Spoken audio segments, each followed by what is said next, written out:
Hello everyone, welcome to my channel. क्या आप जानना चाहते हैं कि हमारी कंट्री इंडिया में प्राइम मिनिस्टर डिसीजन मेकर क्यों होता है? सारे डिसीजन प्राइम मिनिस्टर ही क्यों लेता है? चलिए जानते हैं और स्टार्ट करते हैं आज की वीडियो। हमारा टॉपिक है पार्लियामेंट्री सिस्टम, जो एग्जाम पॉइंट ऑफ व्यू से बहुत इंपॉर्टेंट है। पार्लियामेंट्री सिस्टम नाम से ही समझ में आ रहा है कि जो सिस्टम पार्लियामेंट के अराउंड रिवॉल्व करता है उसे पार्लियामेंट्री सिस्टम बोलते हैं। मैंने एक ये डायग्राम बनाया है जिससे आपको इजीली होगा समझने के लिए, बिकॉज ये टॉपिक बहुत ही इंपॉर्टेंट है यूपीएससी, बीपीएससी, एसएससी, जितने भी गवर्नमेंट एग्जाम्स के लिए। पार्लियामेंट, यहाँ से हम क्या समझ रहे हैं कि पार्लियामेंट एक हेड है। मैंने आपको पहले भी डिस्कस किया था कि parliament is the head who will decide, वो डिसीजन मेकर है। जितने भी लॉस बनते हैं हमारी कंट्री में वो पार्लियामेंट बनाता है, कॉन्स्टिट्यूशन को मद्देनजर रखते हुए, कॉन्स्टिट्यूशन के रिगार्ड में ही वो लॉ बनाता है। अब इससे हम क्या समझते हैं, ये गवर्नमेंट है, COM मतलब काउंसिल ऑफ मिनिस्टर्स, EXE मतलब एग्जीक्यूटिव एंड JUD मतलब जुडिशरी, मैंने शॉर्ट में लिखा है। सो हम इस डायग्राम से समझते हैं ये पूरा पार्लियामेंट्री ही सिस्टम है। इस डायग्राम से आपको आसानी होगी। सो पार्लियामेंट होल्ड करता है गवर्नमेंट को। हमें पता है पार्लियामेंट किससे बना है, दो हाउसेस से बना है, राज्यसभा एंड लोकसभा। ठीक है, ये मैं वीडियो में डिस्कस कर चुकी हूँ। अब हमने जब बात की थी कि जो गवर्नमेंट बनती है वो अपने मिनिस्टर चूज करती है। जो मिनिस्टर चूज करती है वो पार्लियामेंट से होते हैं, या तो राज्यसभा से होंगे या वो लोकसभा से होंगे। जब वो कोई भी जो लीडर बनता है, जैसी गवर्नमेंट आ रही है, तो वो अपने मिनिस्टर चूज करता है पार्लियामेंट से, उसको हम बोलते हैं काउंसिल ऑफ मिनिस्टर्स। ठीक है, एग्जीक्यूटिव्स क्या है, जो डिसीजन, जो लॉ बना दिया है उसे इम्प्लीमेंट करने के लिए। पार्लियामेंट ने लॉ बनाया, parliament is a legislature, they are the law maker, और ये है लॉ इम्प्लीमेंटर, मतलब लॉ ये लागू करते हैं, ये बनाते हैं। पार्लियामेंट लॉ बनाता है और वो लागू करते हैं हमारे देश में। ठीक है, वो हो गए एग्जीक्यूटिव्स। तो पार्लियामेंट क्या है, जुडिशरी अलग है। जुडिशरी का मतलब समझते ही है कि जब कुछ अगर कोई गवर्नमेंट गलत काम कर रही है या कुछ ऐसा लॉ आ गया है जो लोगों के हित में नहीं है, तो जुडिशरी जब आती है। ठीक है, पर पहले क्या है, लॉ का काम क्या है, हमारे नेशन में जो लॉ है, डेवलपमेंट का काम किसका है, पार्लियामेंट का, गवर्नमेंट का। तो ये इन हैंड चलते हैं, साथ साथ चलते हैं। पार्लियामेंट क्या है, हेड है, बिकॉज वो कॉन्स्टिट्यूशन को के हिसाब से ही लॉ बना रहा है और वो लॉ लागू करते हैं। अब जो जितने भी मिनिस्टर्स हैं वो पार्लियामेंट के मेंबर्स होनी चाहिए, पर कभी पार्लियामेंट के मेंबर नहीं होते हैं। तो इंडिया में विद इन 6 मंथ उन्हें पार्लियामेंट की, जो उन्हें पार्लियामेंट का मेंबर बनना पड़ता है विद इन 6 मंथ।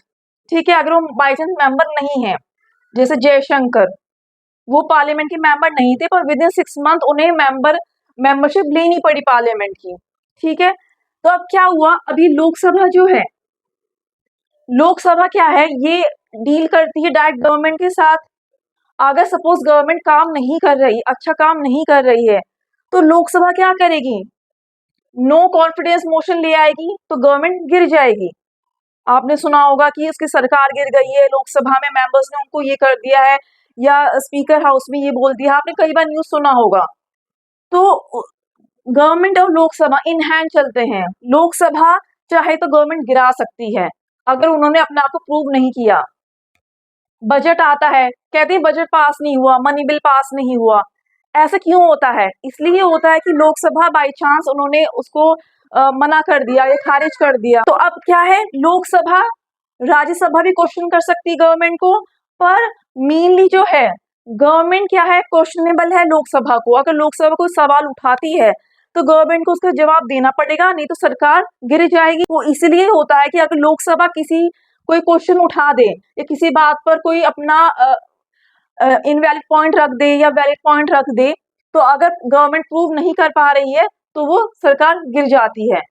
तो अब इससे हम क्या समझते हैं कि पार्लियामेंट क्या है, कंट्रोल करती है गवर्नमेंट को, और जो गवर्नमेंट है वो लोकसभा को क्वेश्चनेबल है, मतलब अगर वो कुछ पूछते हैं तो उनको जवाब देना पड़ेगा, नहीं तो उनकी सरकार गिर जाएगी। तो अब हम इससे क्या समझते हैं, ये पार्लियामेंट्री सिस्टम है। ठीक है, यहाँ सेपरेशन ऑफ पावर तो है, सेपरेशन पावर हमने समझा था क्या होती है, शॉर्ट फॉर्म में लिखा है एसओपी, मतलब सेपरेशन ऑफ पावर। यहाँ सेपरेशन ऑफ पावर तो है पर इतनी शार्प नहीं है। जब हम प्रेसिडेंशियल सिस्टम समझेंगे, जब आप आराम से उनको टैली कर सकते हैं कि उनका डिफरेंस क्या है। ठीक है, यहाँ सेपरेशन ऑफ पावर तो है, जुडिशरी अपना काम कर रही है, पार्लियामेंट अपना काम कर रही है, गवर्नमेंट अपना काम कर रही है, पर वो एक दूसरे पर डिपेंडेंट भी है। ठीक है, पार्लियामेंट क्वेश्चन कर सकती है, लोकसभा क्वेश्चन कर सकती है गवर्नमेंट को। तो गवर्नमेंट क्या है, अकाउंट इतनी स्टेबल नहीं होती है पार्लियामेंट्री सिस्टम में, क्योंकि कभी भी गिर सकती है। वो अकाउंटेबल ज्यादा है, मतलब उसे जवाब देना है, वो इतना नहीं अपने हिसाब से कुछ भी कर दिया। अगर लोकसभा चाहे तो सरकार गिरा सकती है 1 साल में भी, 5 साल का कोई ऐसा परमानेंट वो नहीं है कि 5 साल ही करना है, चाहे कुछ भी कर लो, ऐसा कुछ नहीं है। 1 साल में भी सरकार जा सकती है, 2 साल में भी जा सकती है।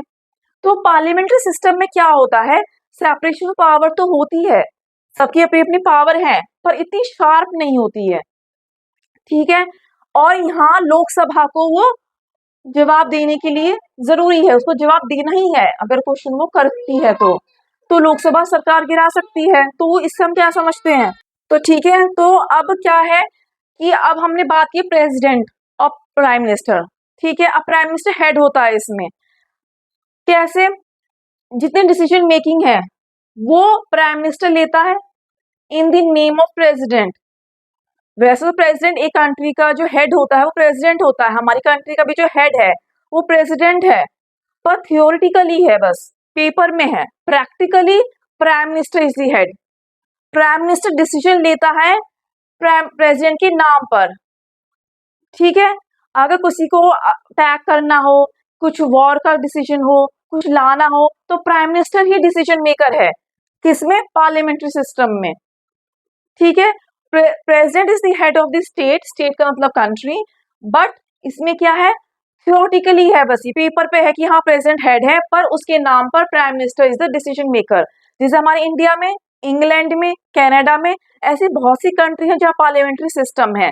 तो जिन जिन कंट्री में भी पार्लियामेंट्री सिस्टम होगा, उन कंट्री में ऐसा ही स्ट्रक्चर होगा, वहां प्राइम मिनिस्टर हेड होगा, प्राइम मिनिस्टर भी प्रेसिडेंट भी, पर हेड कौन होगा, प्राइम मिनिस्टर होगा।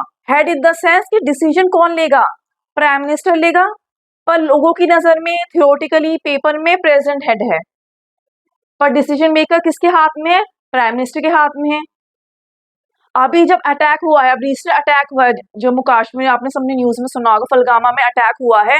अब मोदी जी ने क्या डिसीजन लिया है कि इंडस रिवर से जो पानी जा रहा था वो हम रोक देंगे पाकिस्तान में। तो डिसीजन किसने लिया है, पेपर वर्क में प्रेसिडेंट का होगा, पर डिसीजन किसने लिया है, मोदी जी ने लिया है। हर जगह नाम ये है, मोदी जी ने पानी रोक दिया है, ये उन्होंने ये किया है, क्योंकि वो प्राइम मिनिस्टर है। हमारे इंडिया में क्या है, पार्लियामेंट्री सिस्टम है, इसीलिए प्राइम मिनिस्टर क्या है, हेड है हमारे यहाँ पर। ठीक है, तो जिन जिन कंट्री में पार्लियामेंट्री सिस्टम होगा, जो मैंने एग्जांपल लिए, उसमें यही स्ट्रक्चर होगा, आपस में यही साइकिल होगी।